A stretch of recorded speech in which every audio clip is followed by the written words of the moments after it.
काही व्यक्ती अशा आहेत की ज्यांनी तोंड उघडलं तरी खाणच बाहेर निघते। माझ्यावर टीका करताना चित्रा वाघांनी 1760 आकडा सांगितला होता असं महबूब शेख यांनी म्हटलं। शरद पवार गटाचे नेते महबूब शेख यांनी चित्रा वाघांवर बोचरी टीका केली। कमरेखालची भाषा चांगल्या घरातील महिला बोलू शकते का असा सवाल महबूब शेख यांनी केलाय।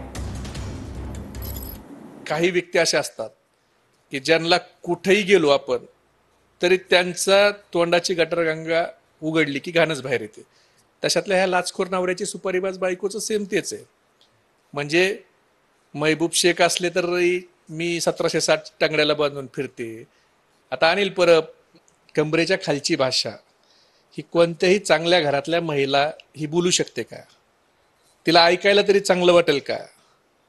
पण मुळात आपल्याला काहीतरी भंपकपणा करायचा आहे आणि आपल्याला याच्यासाठीच आमदारकी भारतीय जनता पार्टीने दिलेली आहे। खरं दुर्दैव आहे, लाचखोर नवऱ्याच्या सुपारीबाज बायका जर आमदार भारतीय जनता पार्टी करायला लागलं तर अशा सभागृहाचं पावित्र्य राहणार नाही।